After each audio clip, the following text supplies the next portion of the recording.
গত কয়েকদিনের অতিবৃষ্টি আর অতিবৃষ্টির ফলেই নদীতে জলস্তর বাড়ছে। আমি এখন এসেছি ঠাকুরানীচক অঞ্চলের দোফাঘাট যে কংক্রিটের ব্রিজটি রয়েছে, দীর্ঘদিন ধরে প্রায় ভগ্নপ্রায় অবস্থায় রয়েছে ব্রিজটা।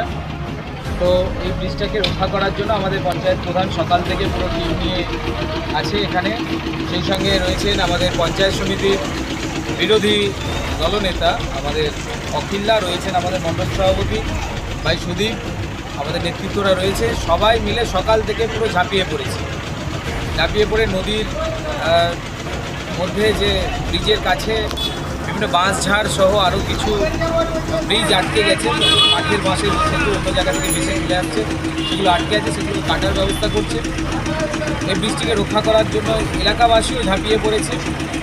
যারা এলাকাবাসী এখানে ঝাঁপিয়ে পড়েছে ব্রিজটিকে রক্ষা করার জন্য, তাদেরকেও আমরা ধন্যবাদ সাধুবাদ জানাচ্ছি।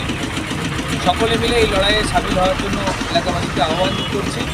সেই সঙ্গে খানাকুড়ের আরও বেশ কিছু এলাকা বন্যার কবলে পড়েছে, বিশেষ করে ধাননগরী, জগৎপুর, মারোখানা, এইসব এলাকাগুলোতে কিন্তু ধীরে ধীরে জল ঢুকতে শুরু করেছে। আমি ওখানেও যাব।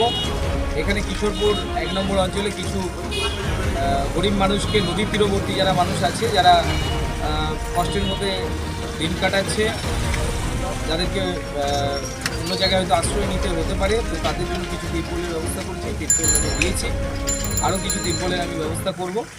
সেই সঙ্গে আমাদের পঞ্চায়েত, আমাদের যারা মেম্বার রয়েছেন, আমাদের পঞ্চায়েত সমিতির সদস্য রয়েছেন, আমাদের সংগঠনে যারা নেতৃত্ব রয়েছেন, সবাই মিলে যুদ্ধকালীন তৎপরতায় কিন্তু ঝাঁপিয়ে পড়েছে এলাকার মানুষকে সেবা দেওয়ার জন্য।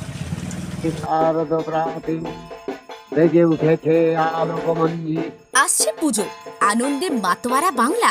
পুজোর দিনে 2000 থেকে 5000 টাকার ক্যাশ প্রাইজ জিততে চান? সুযোগ দিচ্ছে নিউজ বাংলাদেশা। অংশগ্রহণ করুন এক মজার কন্টেস্টে আর জিতে নিন আকর্ষণীয় উপহার। চোখ রাখুন নিউজ বাংলাদেশার পর্দায়।